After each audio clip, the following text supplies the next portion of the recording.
Hello and welcome to this week's Different League show, sponsored by Betfred. Wow, Chelsea have sacked Frank Lampard. Fourth last season, top of the Premier League at the beginning of December, still in the Champions League and the FA Cup, but 5 league defeats in 8, simply not good enough. Chelsea do not do long term. Thomas Tuchel is in. Lots to discuss with Mark Langdon and Rob Lee, aka George Clooney. How are you, George? I'm still well. I'm still very well. Good, mate. Good to see you. And finally, you've actually put your hand in your pocket and bought me a coffee and a croissant today. So you're being harsh now because I always buy you breakfast. Always used to as well. I do not remember that at all. And look, there's only one thing to talk about, of course. Graham Jones going to Newcastle. We'll come on to that. I know you want to talk about Newcastle, but we're going to have to talk about Frank Lampard. Look, I'm not going to ask you if you were surprised, but right decision or wrong decision for you? For me, the wrong decision. They're still in. I know they had an easy group, so they say in the Champions League. Still in the Champions League. Still in the FA Cup, beat Luton weekend, and the 9th, still can get in the top 4. I just think if you're going to get a young manager in like Frank, a club legend, then you have to give him time. You have to give him time. I genuinely don't believe he bought half the players that came in, the big money signings, and I think that's why he's been replaced. He can't get the best out of Kai Havertz and Timo Werner. Do you think he can't? He hasn't up until now, but do you think he couldn't? Well, especially Kai, I don't think he thinks he can. I don't personally think he can play in the Premier League. I think he's going to struggle because of his physicality and the games. The Premier League's totally different to the continent games. So I think they've got somebody in. And Tuchel, German. They've got to spend 140 million on 2 German players. Kepa's obviously. Frank doesn't fancy Kepa either. So I think they've got somebody else in. Spent all this money on players. Let's see if somebody else can get the best out of them. But Timo Werner, I like. I think he's going for a bad patch. Yeah. But I just, the players that Frank wants to bring in, they weren't keen on bringing in. So nothing surprises you with Abramovich today. How many times would Ole Gunnar Solskjaer have been sacked if he was Chelsea manager? Oh yeah, he definitely would have gone. But I mean, they are different, I suppose, different clubs. I mean, the only thing you would say is that Frank Lampard probably would have known this. I mean, he was a player when, Andre Villas-Boas came in, was a young manager, at the time was seeing someone full of talent, and he didn't last 2 minutes. And so, I think Frank Lampard would have, he should have gone in with his eyes wide open in terms of sort of, what would probably happen if he had one bad run. Because if he can sack Mourinho twice, if he can sack Ancelotti, Phil Scolari didn't do well. He was gone. I thought Sarri was harshly treated, and I know that a lot of people. I was going to say a lot of people felt differently in that. Maybe because he's not great in the media, it didn't help his cause. But I didn't really feel like he'd done an awful lot wrong to deserve to sack himself. So Chelsea fans really, I don't want to use the word hate, but they really disliked him. And a lot of Chelsea fans were saying to me when Frank was coming in, do you know what, even if we finish 8th, it's not a problem because, we've got Frank in, he's one of us, and as long as Sarri's out. And I thought with the appointment of Frank and his relationship with Abramovich, I thought they've gone, because no manager lasts more than 2 years with Chelsea, but I thought that maybe they were going to go down a different route, bringing the youngsters through, which Frank was doing. I thought they would go for more of a long-term sort of, we've got Frank Lampard in, he's a young manager, we've took a chance on him, done well at Derby, but he's coming to us a huge job. But let's give him time. He's the man we want to run the club from top to bottom and have a bit of stability in the club for a change. But no. Got that all wrong. You know what? I was clearly naive because I thought the same as well. I thought that Roman Abramovich, like with the second time round with Jose Mourinho, he was looking for, a Chelsea man to be in charge for not just the short term, but the medium and long term. What is he looking for? What exactly is Abramovich looking for? He just seems to. He's like playing a football manager, isn't he? He just wants to change his manager every 18 months, 2 years. I don't know. I thought Frank was a perfect fit. I think they have struggled to play the kind of football that he sees, say, Pep Guardiola playing at Manchester City. Even Sarri, who came in and had played really good football at Napoli, couldn't quite get the team playing in that style. And Conte had success, but that football wasn't pretty. It was. It was very attritional at times. Mourinho, obviously does it his way as well. When they tried Villas-Boas, he was gone. Straight away it didn't work out. So I think that is what he's searching for. But that pattern of play and takes actually time usually to bed in. I mean, there's not many Pep Guardiolas out there, and so at some stage, if you want to play like that, I think you will have to give somebody time. But Tuchel's only got an 18-month contract. So you're right in Pep Guardiola, but he's allowed to buy the players he wants to buy. He knows the way he plays, so he buys the players to fit into his system. I don't think Frank's got that. There you go. We've bought you him. Now you try and fit him in the way that you want to play. And I think that's really But again, difficult he will have known that's the Chelsea model. Yeah, but then again, going back to, I thought he might have known that before. Now we're getting Frank Lampard in, and I thought maybe John Terry would come back and be his assistant, and they'd had this sort of stability in the club. Maybe with them coming back, they would have changed and said, right, let's allow Frank to change this model that we keep changing our manager every 2 years. I mean, for what reason? Yeah. He spent over £100 million paying off managers. It's incredible, isn't it? I mean, I feel very strongly about it because I feel that, last season what he did to finish fourth, joint third, you could say, but fourth on goal difference with no transfer ban, lost the best player in the Premier League, let alone the best player at Chelsea. 200 million or over 200 million being spent, but we all know within football that takes time to then get them all together. And the players have to take responsibility here as well. It's just not happened. So I feel very strongly about it, but I'll play devil's advocate here. What about the fact that they conceded too many goals? What about the rumours of senior players not being happy? And what about not getting or seemingly getting the best out of Kai Havertz and Timo Werner? Well, let's approach all of them. If you're not in the team, you're not happy, regardless of who's the manager. And senior players are the worst.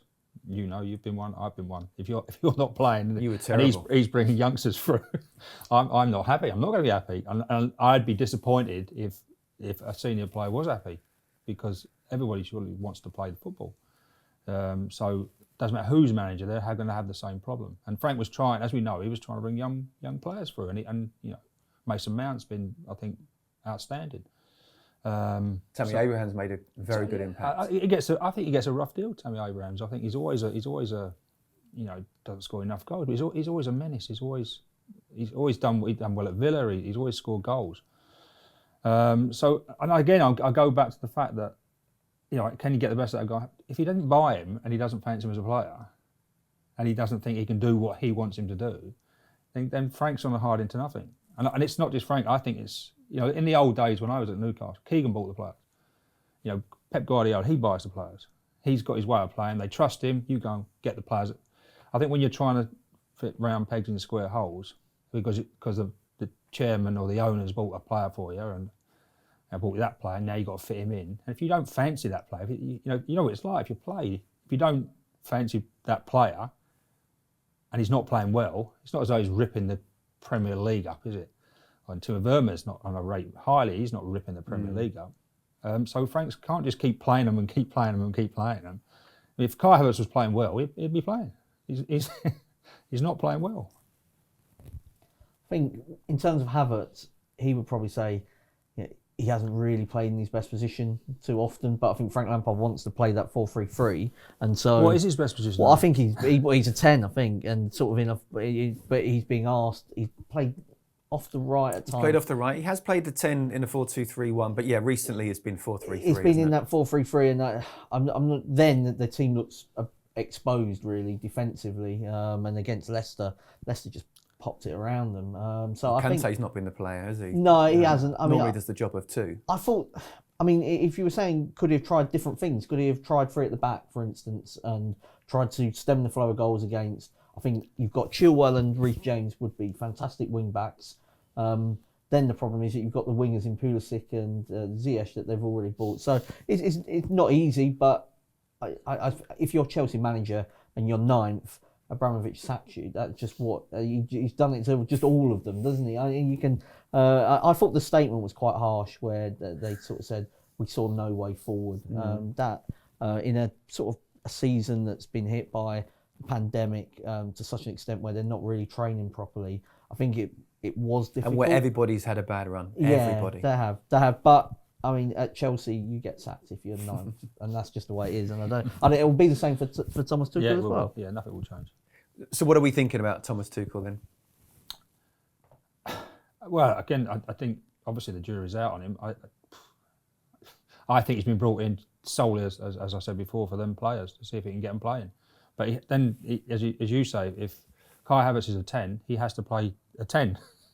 Now, if he wants to play 4-3-3, he can't. And so if he's going to try and get Kai Havertz in his team and try and get Timo Werner in his team, and get Kepa back in his team, if that's what Chelsea's hierarchy of pressing to get them players back in his team, then he's going to have the same problem. He hasn't bought them players. He might not fancy them.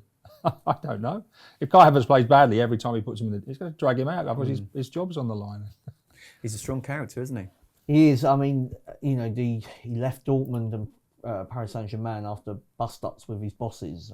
So, I mean, Chelsea's probably the most political club in the Premier League. I mean, that was, of all the deep thinking pieces that have come out in recent days, one that sort of stuck with me was somebody close to Lampard saying he didn't know he could trust in sort of the hierarchy, and that I think is difficult for anybody if you're not quite sure who's sort of feeding stuff back to various places. Tuchel will not stand for that. He will tell it how it is because that's sort of how he's led his life at Dortmund and Paris Saint-Germain. So I expect it to be fun, but I don't expect it to last for sort of 3 or 4 years. No. He's obviously more experienced than Lampard. He did well, I think, at Dortmund and at Paris Saint-Germain. How do you see it? Because he did well at Mainz. He did, yeah. Do you look at it, is it that he did do well at Dortmund, he challenged Bayern Munich and he won league titles at PSG, or is it he only won a cup in Germany and even Rob could take charge of PSG? Yeah. I mean, I always think it's really harsh to judge a manager on the Champions League because it's so difficult to win. He got them to a final. It wasn't like they were outclassed but battered by Bayern Munich. It was 1-0, one of them games that could go either way. He took them further than anybody else has managed. He was winning quadruples in France. I know people say that that's what's expected of Paris Saint-Germain, but he did that. It's not an easy dressing room with Neymar and Mbappe, Di Maria, Leonardo, a sporting director. He had, as Rob was saying about sort of not wanting his own players, he wanted a centre-back in the summer, and Leonardo bought a midfielder in Danilo from Porto, and Tuchel played Danilo, the midfielder, at centre-back, almost to prove a point as to, I want a centre-back and you haven't given me one.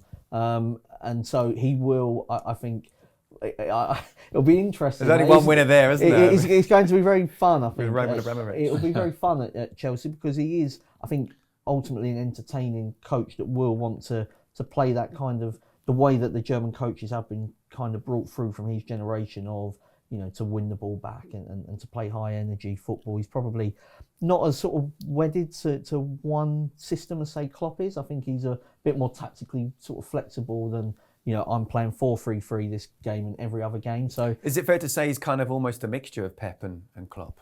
I think, yeah, I think that's fair. I think he wants to play that possession-based sort of football. But he also has that, like I said, there was a whole generation of German coaches. Hasenhüttl's not German, but he came through the same coaching school. Most of them do coach in a similar way. And I think that's maybe where Werner and sort of Havertz particularly will kind of understand that message because it's what they've been used to, even though they didn't play for him. One more question. What next for Frank Lampard? I think he'll have a rest from all this goings on at Chelsea. But I generally think that he could get a job tomorrow if he wanted a job. Where? What type of club? Certainly, top Championship, maybe in the Premier League. I think he's done well. I generally think he's had a tough time there. I'd hate to be a manager if you're not allowed to look at the players and recommend the players the way you want to play, and someone's there you go, you got him to play. You're not hard enough. I don't know how managers can win. If Tuchel wants a centre-back and Mourinho says, no, there you go, there's a centre-forward, play him, where do you go? And he's going to sack the manager, but he hasn't bought the players. And I think that's why Pep does so well. I think they trust him so much. Yeah. That he's got himself into a position where he can go to a top club and choose who he wants. Frank hasn't quite done that yet. But if you're bringing somebody in, presumably Frank Lampard's a legend at Chelsea. And he's young. He only had a year at Derby. He done done well, got him in the playoffs. But if you're bringing him in, surely you're going to say, right, okay, we have to trust you in who you want to bring with you. If Frank says, right, I want to play this way, so I need a wing back, I need one of these, and they give him something totally different. They don't do that at Chelsea, do they? Declan Rice is a perfect example of that. Well, Declan Rice would be a great signing. Take away from West Ham, but he would be. As you said, as you touched on, Kante, he hasn't been, for whatever reason, he was the best over the last 3-4 years. He hasn't been at it.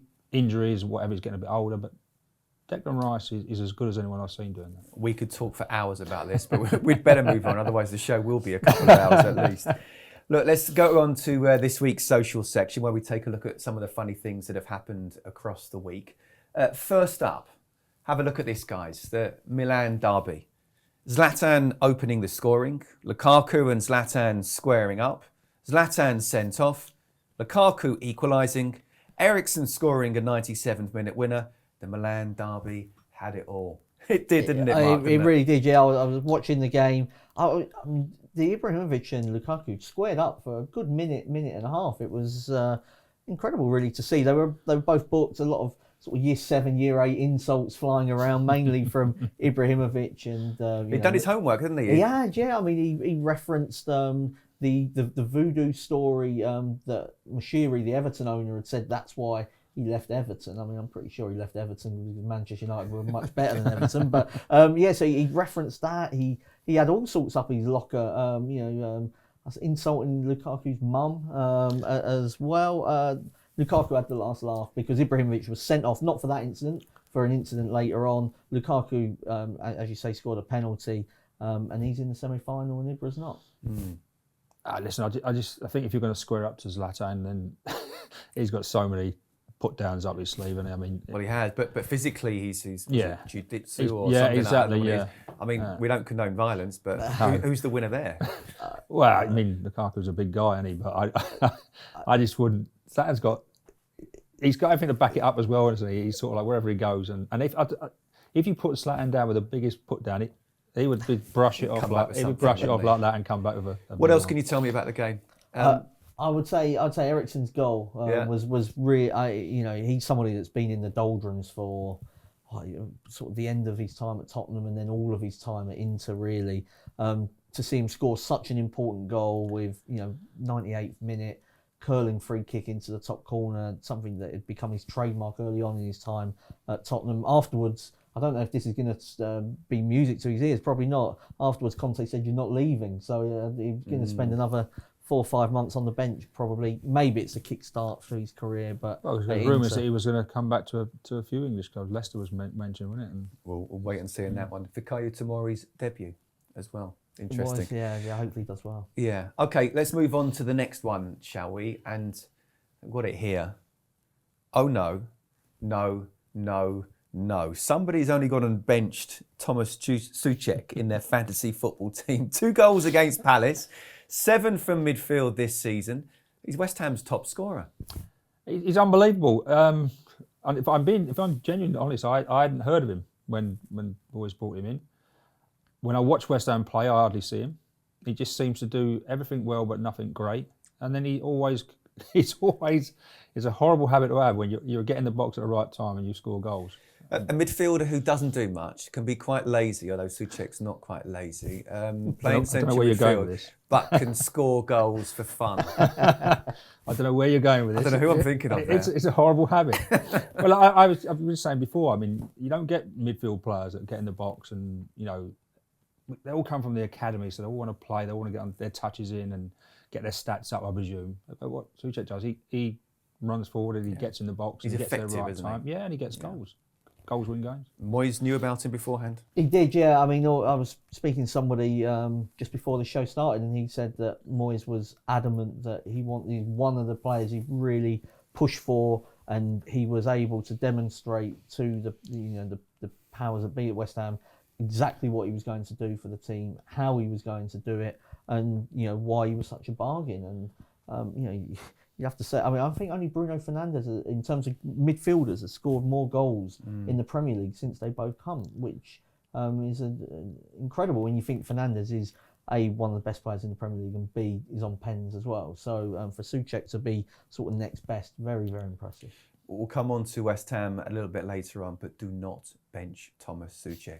He's doing so well. Okay, let's go on to our different league Q&A sections, shall we? Gives the viewer a chance to win a £25 Amazon voucher to get your question read out. Are you ready for this? 2 questions for you, Rob? Yeah, I'm ready.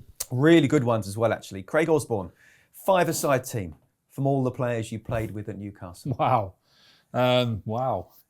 Shay Given will be my goalie. I think he was the best Newcastle goalie we had. I'm obviously going to stick myself in because I'm an all-rounder. There's a shot. I would put Peter. We've got 3 left. Peter Beardsley was probably one of the best players I've seen. I'm not even going to put Shearer in because he's a bad 5-a-side player. You can't get crosses in a 5-a-side team, can you? So probably Philip Albert, again, another great footballer. So out of all the defenders you played with at Newcastle, you'd put him there? Yeah, Philip was, before he got his injury, when he first came to us after the Euros, he was the best ball-playing centre-half I've ever seen. And even now, I see John Stones, I saw Rio Ferdinand, but I've never seen them chip goalies, best goalie in the world. And he done it regularly in training. He was, he could play in midfield.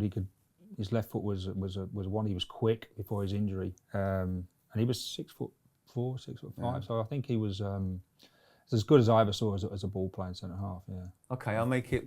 Is that one left? One left. I left it Ginola in because he's just so good looking and he's also not a bad player. I don't know what he's better at actually, looking good or he does being both. good. No Shearer. He'll have a word with you about that. I know he will. Yeah, but I played with him. I played with him in a tournament where we finished playing, and it was like a 6-a-side, and we were getting beat. Is that the one I played in the Barbados? Yeah. We beat you. Yeah, we didn't even score a goal.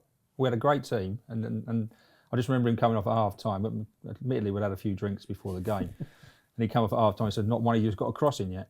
And we said, "Oh, it's a 6-a-side." He wants 2 wingers in a 6-a-side. Okay, I mean, some good players also not in there as well. But let's move on. Chris Locke, what 3 things made up the culture of the Newcastle side of the 90s that you think are missing from today's squad? Really good question. Good question. Certainly togetherness. We had an unbelievable team spirit. We used to socialise together. And I think a lot of it's gone now. I think when teams social, I think when you're playing with somebody you like and somebody you know off the field, I think you try that a little bit harder. And I think so we had a great togetherness. We had a great desire to do well, work hard, and above all, we had ability. We had a lot of players with ability. We had some great players in the team, and it's sort of like all gelled. As I always say, sometimes the best 11 players are not always the best team. I think you have to have a blend of, sometimes we had David Ginola and brilliant on some days, but other days the rest of us had to work doubly hard to get him the ball. Same with Tino Asprilla, and on his day, unstoppable. If he didn't fancy it, we're working twice as hard too. And it's sort of like we had a blend of flair. We had a blend of players who worked hard, and above all, we could score goals. We had everybody in the team could score. So many stories or questions I could ask about that Newcastle side, but again, we've got to move on. So Craig and Chris, £25 Amazon voucher coming your way. Please get your questions in for next week as well. Okay, let's do some game previews, shall we? And first up, it's Thursday. Big game, Spurs-Liverpool. Interesting, Liverpool are still favourites. 1 win in 7 in all competitions, back-to-back defeats. Do you go along with that in this game? Yeah, I would say so, yeah. Tottenham are always dangerous, aren't they, with Son and Kane, but as I said before the show, they're going to beat somebody soon. They're not far off it. They've got massive problems at centre back. Do you not think they're far off it? No, I don't. I think they miss. I think they miss Henderson when he doesn't play. Didn't play against Man United in the cup, and I think they massively miss him. Not because he's the best player, like I said before, not because but he's the driving force behind them. And I think people don't realise how good he is for them. He does everything, and it's what. Again, people don't realise he's there, and sometimes but he's always pushing the team forward. And I think when he's not playing, they miss him. But yeah, I think I would definitely say they're Tottenham can always score goals, but I think Liverpool are going to hit someone soon. It's interesting though, isn't it? I mean, the forward players for Liverpool have been sort of fit. The defence has been the issue, and yet scoring goals up until the United game was the issue. Yeah, but I don't think you can sort of just put football teams into sort of compartments of, you score goals and you defend, because I wonder if the fact that they've got sort of absentees at centre half just means maybe the fullbacks are thinking a little bit more about what's going on behind them than they would do if Van Dijk's there. As Rob was saying, if Henderson's playing, even if he's fit and he's playing in defence, then you miss him in midfield, and that connection between midfield and defence and forward line, it all works together. And I think that's been one of Liverpool's great successes, is the way the team moves up and down the pitch together in sort of like one, in unison, and that's a well-coached team usually. And so you take out one part of it, and it's not quite working for them. I agree that it's a matter of time before they click again as a forward department. Just not sure necessarily this is the game to do it. There's a shock you saying that. I'm normally quite negative about Spurs. I mean, Spurs just sneaked past Wickham in the cup, didn't they? They got some late goals there as well. But I remember the game at Anfield, and I mean, Liverpool nicked it, didn't they? And Spurs played well, and Jose was saying the best team lost.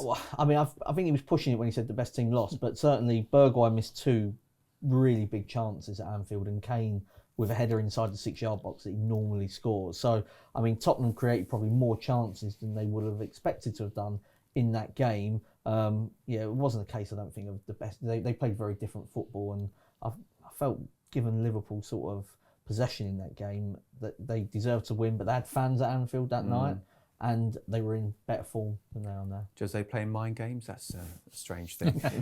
What statement would it send out, though, about both teams, really, if Spurs were to win this? Oh, listen, this season, we had 9 teams have been top of the Premier League. Yeah. I don't think we've ever had that before, ever, have we? And I think it's 100% to do with fans. As we said before, I think you're getting results when Man United at home couldn't win for ages, and Liverpool even are not as good. And I think it's massively to do with fans not being there. But yeah, if they could beat them, I mean, it's possible. Listen, the way Jose sets up, we all know defensively, he's got Sissoko sits in front, Højbjerg sits in front, and they just let basically Kane and Son do what they like. But they break quick, and they've got 2 players there. Probably, them 2 are probably the best 2 at this moment in time in the Premier League at scoring goals. They need one chance, and then they sit back, and they. To get the first goal, they make it tough. Yes, don't they? yeah. Really so what's your Betfred selection for this one? I've got a feeling you're still going for Liverpool. Well, no, I don't think I did actually. I went for Son to score the first goal, because I just think him and Kane are just unstoppable. As we said, without the defence that Liverpool, without Van Dijk basically. And then I went for both teams to get a score draw. Okay. So I think it'll be a draw. Yeah, I think it's going to be a tight game. I think it's well set up for Tottenham to sit deep, particularly if there's no fans there. Might help Spurs, because they can just sit back, and they've had a good record against the sort of big teams this season. Beat City, they knocked Chelsea out of the cup, beat Arsenal as well. They were unlucky in some respects against Liverpool, so I'll go for a Spurs home win. Yeah, I think any team that finishes above Liverpool still will win the title. I do happen to think that's City, and they will come good. Of that, there's no doubt. But they're not in a good place at the moment. Spurs are. I'm with you. I think Spurs could nick this. Okay, game preview 2 on Saturday lunchtime. It's Everton against Newcastle. Are you ready for this? No. Straight in. I gave my opinion last week. Should Steve Bruce still be the Newcastle manager? My answer would be, who's going to replace him? Who's better than him going to replace him? And I know Newcastle fans will be shouting anybody, but I think in reality, who's going to work for Mike Ashley in the current climate? It's so difficult to. He can only work with the players he's got, and everyone can say but he's done the wrong form. He's tried every formation, as far as I'm aware. You can only do so much with the players you've got. Joe Linton, he didn't buy him, £40 million. Someone said on the telly the other day, you can get 55 Rob Lees for that. So Even now. even now, pot belly. I have to say, 700,000, that was money well spent. But I don't want to talk anymore or give any more compliments about you. So yeah, so I think it's a hard. And I think Steve Bruce is in a position now where I think he knows what's coming. It's just a matter of time. When somebody forces a coach on you, I don't care what the press say. Steve Bruce is with Stephen Clements, Steve Agnew for 10 years, Premier League or Championship. He's had that group. He's trusted that his coaches, and now all of a sudden he's been told to bring somebody, Graham Jones, in, and I think that's just Mike actually trying to undermine him, not trying to help him. Really? Totally trying to undermine him and waiting for him to hopefully resign so he ain't got to pay him off, maybe. Cynical me. There's a shot. Some might say realistic.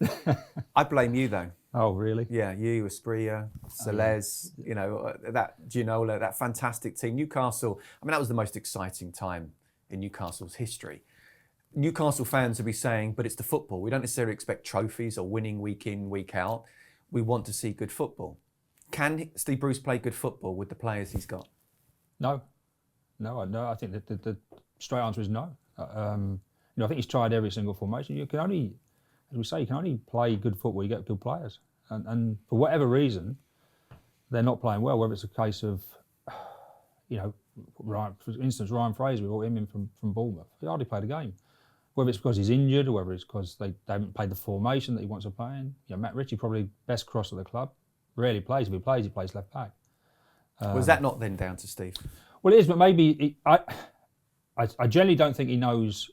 Again, his best team. I think if you don't know your best team by the time January comes, but maybe he thinks his best team, if he plays two wingers, can't cope with other teams.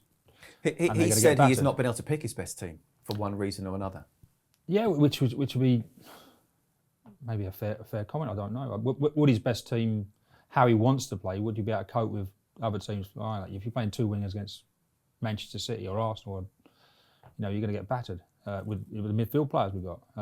So I think it's very... And listen, for me, you look around the Newcastle team, whoever comes in, and I genuinely hope we get a new owner, but whoever comes in has got a huge rebuilding. That's not going to take a year or two. That's going to take 4 or 5 years to rebuild that club. I mean, this season, Cole Darlow has been outstanding, by the way. He's been our best player by a million miles. Wilson's done very well up front, considering the service he's had, but Cole Darlow, if he hadn't been in goal, we'd have probably been bottom of the league and let in another 10, 12 goals. He's been that good. I think he's on the verge of an England call-up. I mean, which is so you'd have to get so many new players in. And it's at the moment who wants to join Newcastle. Again, we could talk for hours about this. I've got so many questions for you, which I'll probably ask after, but we've got to move on. We haven't even touched on Everton, really. I mean, they're in a decent place right now, and looking at the table, they're fighting for top 4. They are, yeah. But it's sort of been going about it quietly. Early on in the season, there was a bit of hype around them, wasn't there? They started very well. Then they had the injuries, and there were suspensions to key players, and tailed off a little bit. And then since then, they've been picking up points almost under the radar, really. I think Leicester doing so well has maybe taken the spotlight off of Everton, and Carlo Ancelotti probably prefer it that way. But they're through in into the 5th round now of the FA Cup. When I watched them, like against Wolves, didn't think they were great. I didn't think they were great against Arsenal either. But they are, just picking up wins. And at the start of the season, it was all through James, just weaving his magic. They're still winning games, and I don't think he's been quite as effective. So that's probably a good sign for them, over the course of the second half of the season, if they can get James sort of back to his summer form. Okay, Betfred selection for this one. Well, again, I think James as well, but I think Calvert-Lewin has been slightly. He started like a house on fire, and maybe he hasn't hit the ground last few matches. But I went for him to score, and would you believe that Newcastle get beat? A home win for Everton, unfortunately. Yeah, it must hurt you to say that. It does. I have to smile because I don't smile. I cry. Yeah. So it's Everton, I think, when they've got their team playing James and Calvert-Lewin and Richarlison as well. Yeah, I think they're a good team, and Newcastle were playing with no. And listen, they've done a little bit better against Leeds in the week, but they still lost. So I can't see them winning there. Mark? Yeah, the Everton -1. Newcastle, I don't think have scored in their last 6 away matches. We had a shot though, haven't we? Yeah, maybe. It wasn't on target. There were a couple of crosses. Attempts. Yeah, I mean, full house here. I thought about saying Everton to win both halves. I think Newcastle might set up and make it difficult, but Everton to win 2-0. Unfortunately, Newcastle and Steve Bruce's bad time will continue. Okay, game preview 3. It's a Saturday 3 o'clock kickoff. Manchester City against Sheffield United, the most informed team in the Premier League against the bottom club. Are City favourites for you right now? I would say. I don't mean for this game. Sorry, I thought you meant for the game. I can see the way you were laughing there. I mean for the league, because they had that sort of poor start, but my goodness, they look decent for them, now. they had a dreadful start, didn't they? Yeah. And people were questioning Pep, and all of a sudden they've just won, I think, seven Premier League games in a row, and 11 all comps. 11 all comps, and they still haven't got Aguero back yet. No, that's a frightening thought. If once he comes back, proven goal scorer. They haven't really got Jesus has done all right up there, but for me, he's nowhere near Aguero. So yeah, I think if somebody finishes above Man City, I think they'll win the league. Yeah. But just they absolutely destroyed West Brom. There was 5 up after 65 and decided that. I'm sure they all started just passing the ball around like a training game at 5, because I feared for them at 5. West Brom, it could have got, if they wanted to score more, they probably could have done. And unfortunately, I see the same happening to Sheffield United.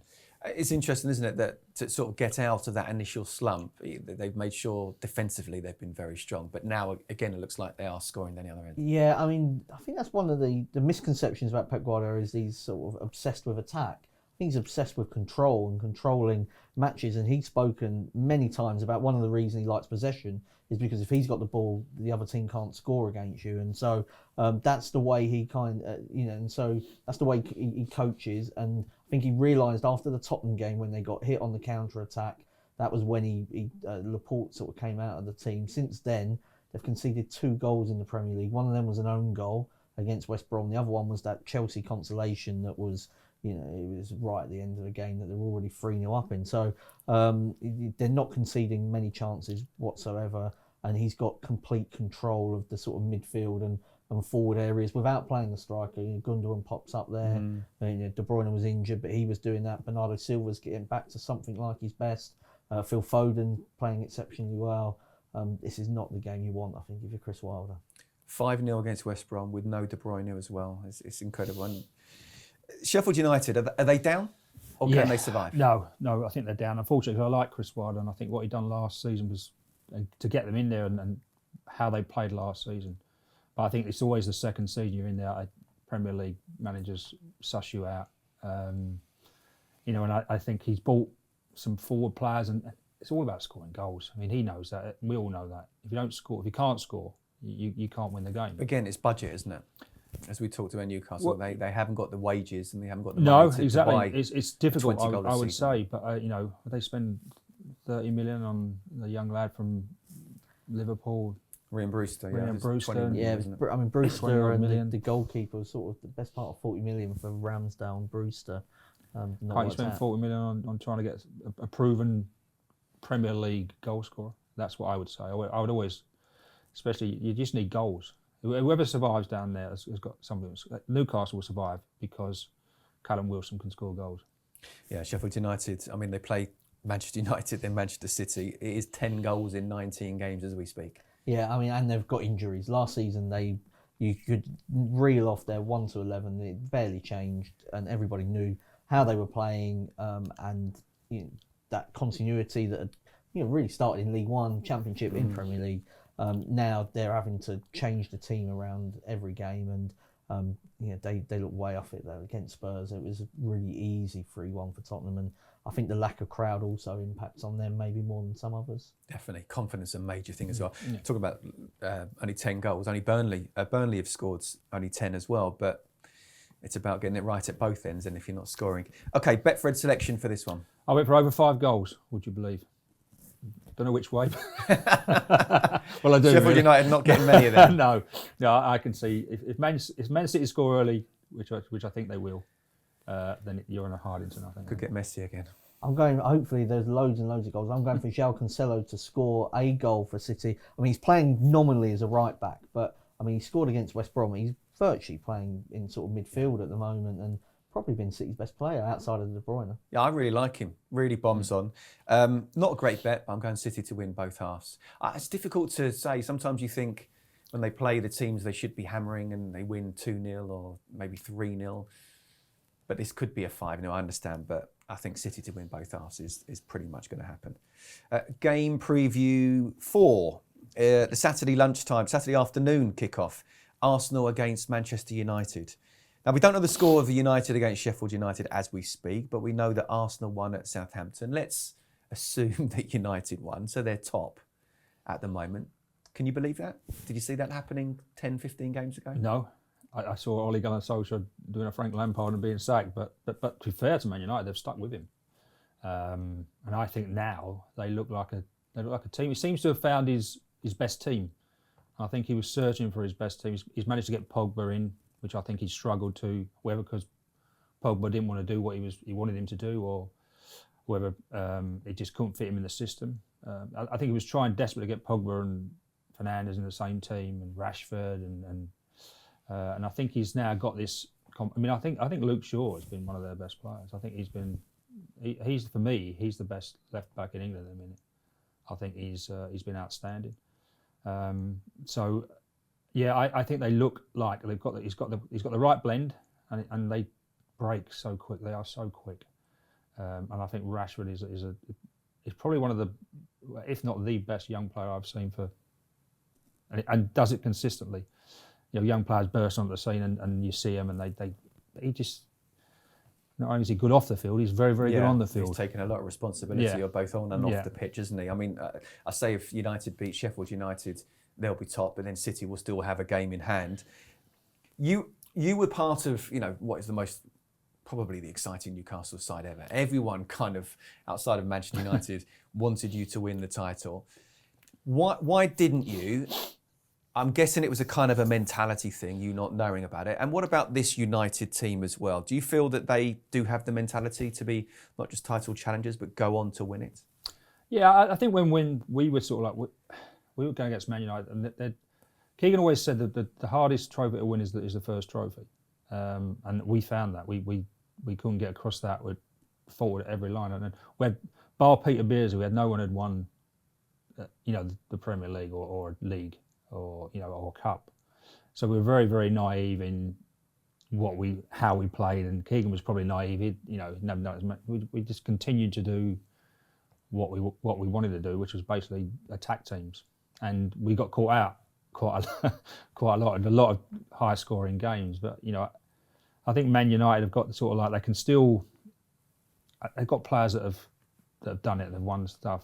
Man United have won stuff for many, many years. Newcastle have won stuff for, I think it was 40 years then. It's a lot more now since the Fairs Cup back in the 60s. So I think they've got the players, they've got the mentality to do it. Will they do it? I think they'll just fall short. But I think Ole Gunnar Solskjaer's I think he's got to be given some credit here because he's done a really good job under massive pressure from people saying he should be sacked 2-3 months ago. Massive pressure at one of the biggest, if not the biggest club in the world, although I think it's the second after Real Madrid. What about Mikel Arteta as well? What about the credit he must have at the moment? He's stuck by his principles. I feel like he did change the team. We were talking about maybe Lampard didn't. He, I think, has decided that the players that have been brought in were maybe going to get in the sack, and if he was going to get the sack, he'd rather go down his way, really. And so he brought in Smith Rowe, for instance, who's been outstanding in sort of that number 10 position. Saka is an absolute delight. He's 19 years old, and he feels like he's becoming a leader of the Arsenal team. He's scoring goals, he's creating them. I mean, there's not many people can play left back and right wing, but he's one of them. He's just, his enthusiasm for the game is I think it rubs off on everybody else, and so that they look a much better team. I would just say about Southampton, they were missing Cole Walker-Peters, Romeu, and also Bertrand. So you're missing both fullbacks and you're holding midfielder. Centre half Vestergaard was out as well, so maybe it was a good time to go to St Mary's. But he's definitely turning it around. I mean, I would say as well though that they're still sort of, they're Arsenal. They've got good players. They should win football matches. A bit like Manchester United. You pay them enough money. You've got enough good players. You should be up there. You should be winning games. They're getting there. Just a quick one on Martin Odegaard. How close is that as we speak? Yeah, he's in England at the moment. I think he's a playmaker from sort of deeper position. I wouldn't necessarily expect him to play as number 10. He might be somebody that could play alongside Thomas Partey and sort of just be an upgrade on Xhaka in that sense. The question mark about it is there's no sort of agreed deal for the summer. So are you just coaching somebody to make him better for Real Madrid? And if you're doing that, like, what's the point of that in a season that you could maybe be developing one of your own players? Betfred selection for this one then? I went for Rashford because I love him at the minute to score the first goal and Man United to away win. I'm going to go sort of against that. I'm going to go for Arsenal drawing a bet. United, before the Sheffield United game, they're winning a lot of games by one goal. I don't feel like it takes much for that to change. And so I'm not sure they should be favourites away at the Emirates. Okay, I've gone for United to win, but both teams to score. I think United, even if they go a goal down, have shown they've got the character. I think the way they're playing at the moment, certainly on the counter-attack. They break so quick. They break so quick. And I can't see Arsenal having the pace to cope with them. No, I agree. Okay, let's move on to Sunday's game now. Chelsea versus Burnley. Now, we don't know how Chelsea reacted to the Wolves game as we speak. How far off do you feel Chelsea are from clicking as a team? And do you feel Tuchel can get the very best out of Timo Werner and Kai Havertz?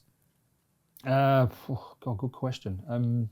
I didn't think they were far off with Frank anyway.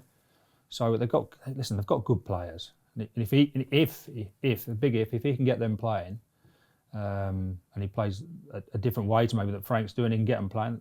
They're good players. I'm not saying they're not good players. I'm not saying Kai Havertz is a bad player. I think he'll struggle in the Premier League. That's just my opinion. We've seen. You don't think he'll be able to? No, I think no. No, I don't think so. I think he's been one of these players that's over here for a season, 2 seasons, then he goes back to the continent.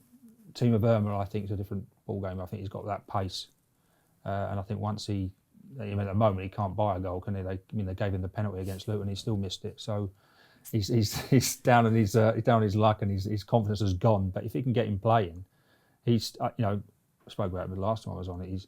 He gets so many chances.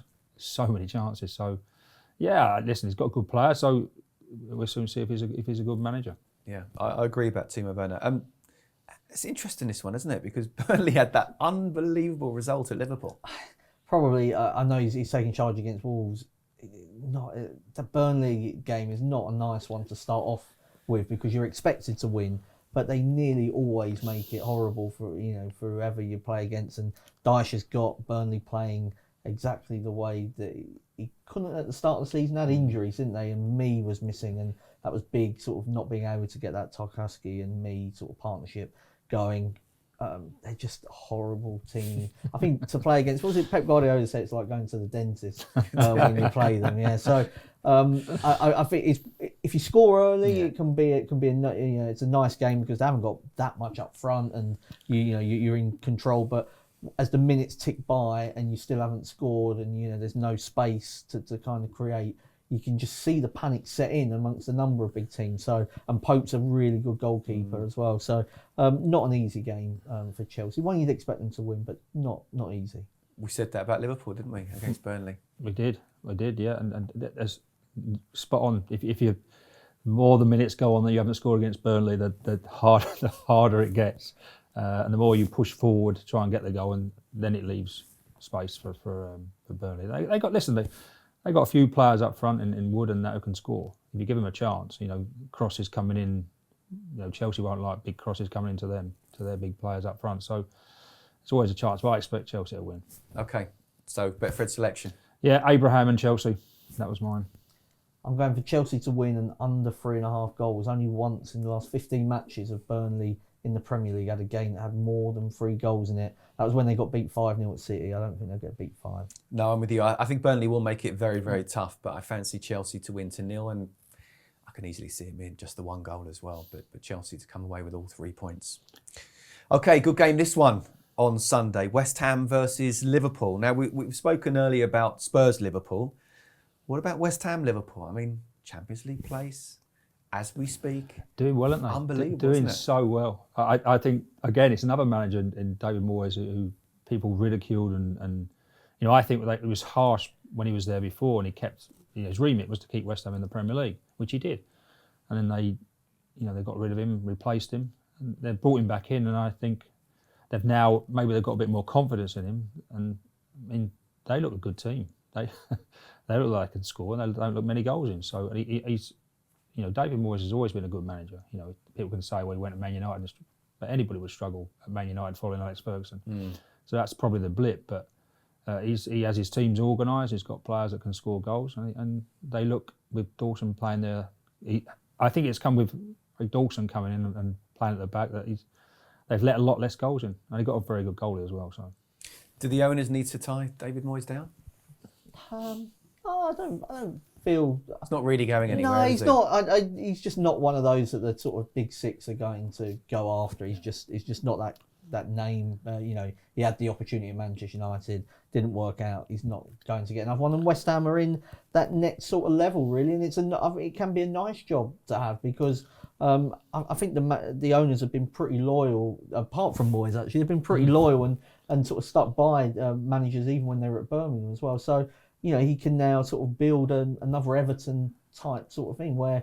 I just wonder with the statement it would send out, give him a long-term deal now after what he's done, and then players can realise that they will be coming in with David Moyes. But I think it's, from a business point of view, the last thing you want to do is sort of get overexcited, give him a big contract now. You lose 4 or 5 games in a row, and all of a sudden you might want to get rid of him. So I think he's got his contract. If it's working now, I wouldn't touch it. 4 straight wins in the league, though, 6 in all competitions. What's possible for the Hammers? Well, again, it's this season. Anything is possible. I mean, anything. Well, maybe not win the league, but it's possible they could stay in the. Again, I think it's 100%. This season is so weird, and trying to predict results is so strange. It's 100% down to fans not being there. Some players love it, some players hate it. Probably the big players don't like playing in front. Like I said before, I hated playing, pre-season games, which is what they seem like. Really, you've got to get yourself up. And it's very difficult. So I think it's a strange season, and as I said before, 9 teams are in top of the Premier League. Never had that again. But if they keep playing well and they're difficult to beat and they can keep scoring goals, then who knows? Okay, how do we see this one? Betfred selection. I went for both teams to score. I'm going for West Ham or draw, double chance. So Liverpool not to win. Interesting. I've gone for a score draw as well. I think West Ham playing the way they're playing at the moment, they'll fancy this, but I just can't quite see them winning. Okay, best fantasy football picks this weekend. So each of us pick one player that we think will star. Thomas Tuchel. No. I've got my favourite player of all time at this moment in time, Marcus Rashford. I think he's every time I watch him, I always, if someone excites me, they're the sort of players I've always wanted to watch. And every time he plays, he excites me. Every time he gets the ball, he tries to take people on. He's so quick. The way that Man U are playing at the moment, I just think he's almost virtually impossible to stop. So he's my favourite. How would he fit it into that Newcastle side of yours? I wouldn't get in that team. It's a fair question, though, isn't it? Keegan would have just put another forward. Yeah, exactly. Yeah, would have probably played him left back or right back. Okay, Mark, who have you gone for? I've already mentioned him, but João Cancelo, he's somebody that's getting forward from the fullback positions for City. They're a clean sheet machine at the moment as well. So they've got Sheffield United, so I'm expecting a clean sheet. And like I say, he's been popping up in midfield for most of the games, so he might even get another goal. Okay, I fancy Leicester to beat Leeds. I think Leicester playing really well at the moment, and I think Brendan Rodgers is right. They don't completely rely on Jamie Vardy, though he's obviously a massive player for them. But I'm going to go for James Maddison. I think he's in really good form at the moment. He's scoring goals, he's assisting, and I do think he will do something in this game as well. So James Maddison is my guy. Okay, team treble. Each of us pick a team that we think will win this weekend. It's 18-1. Wow, that's Team not bad, treble. yeah. Who have you gone for? Manchester United away. Yeah, I think, as I said, I think they're playing so well. I think they break so quick, and I think they're on a great run, and I think they can continue it. I've gone to League One, Oxford. Talking about teams on great runs. Carl Robinson. I think it was a playoff hangover from last year when somehow lost to Wickham in the final. Played all the football, lost that, and they've now won 7 in a row in all competitions. They take on a Fleetwood team. Sacked Joey Barton. Their last 2 results have been 0-0 against Wigan and Northampton. Probably 2 of the worst teams in League One. So Oxford flying at the moment, and hopefully can continue that. Okay, I'm sticking with the Premier League this week. I had a look at the sort of the best value bet for me. I can't believe I'm saying this after them losing 5-0, but I actually do fancy Big Sam to do a job against Fulham. I think he'll do something. I think he'll make it ugly. I think he'll make it really tough. And it's one of these where, last season it was a championship game. And I think when Sam comes up against a team that's not that much better with the players, he can do something about it. So we should wait and see. I think he'll make it ugly. Sam's always very good. He's never took a team down, which is amazing. Yeah. I think he's got his Pressure work. this season, I think he's isn't got it? his work cut out this season. I genuinely do. But he's as Pep says, he's a genius at getting out of trouble. Genius. He is indeed. Rob, enjoyed your company. Thanks very much, mate. Is it my turn to buy the coffees now? It is, I'm afraid. Yeah. Okay, I look forward to that. Make the habit of a lifetime. And Yeah. See what he's like in the team. Mark, great stuff. What are you up to this week? It's a week of sitting indoors and doing nothing like every other week at the moment. So it's just the same. Watching football, cheering on Spurs against Liverpool. Okay, looking forward to that one. Where lots of others as well over the weekend, of course. We're back next week. We'll look back to see if George Clooney is right in any of his predictions. But of course, from everyone here at Betfred, as always, and the Racing Post, if you do gamble, please gamble responsibly.